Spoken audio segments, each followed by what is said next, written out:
लिखा है जहां गुरुनिंदा हो रही है वहां धर्म और पुण्य सब लुप्त हो जाते हैं। दोनों कानों बंद करके जहां भगवान की अवहेलना, निंदा, संतों की निंदा हो रही है वहां से चला जाना चाहिए।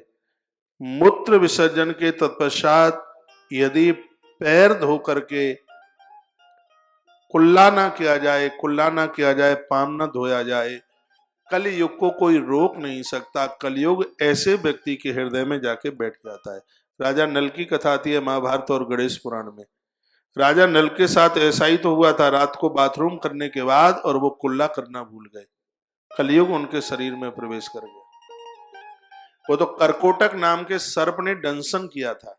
बहुत बड़ी कथा है, महाभारत में बहुत विस्तार पूर्वक उस कथा का वर्णन किया। ये परहेज जरूर बना लीजिए, चाहे स्त्री हो चाहे पुरुष। देवसी नारद जी ने इसके ऊपर बहुत जोर दिया है कि आप बाथरूम के लिए जाते हैं तो तत्काल कुल्ला कीजिए, हाथ कोहनी तक और पाम घुटने तक धोइए।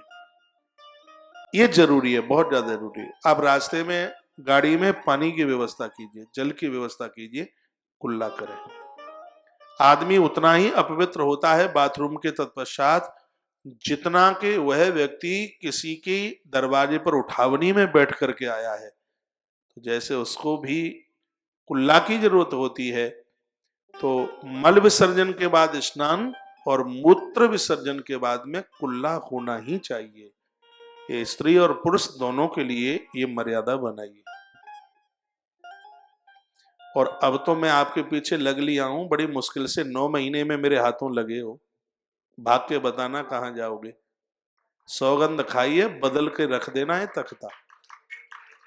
और वैसे नहीं जी पाओगे जो तुम्हें 40-40, 50-50 सालें हो गई हैं जैसे जीते जीते। अब तो धमाका लगेगा, जब भी बाथरूम को जाओगे तो कौशक महाराज की बात जरूर याद आएगी कि कुल्ला कर लो।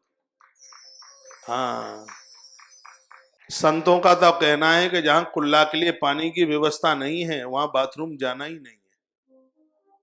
इसलिए गाड़ी में जल की व्यवस्था करके जाओ, यात्रा में जा रहे हैं तो। ये बहुत ज्यादा जरूरी है। नारद जी ने 3 बार ये बात लिखी इसमें, पैर धोएं, कुल्ला करें।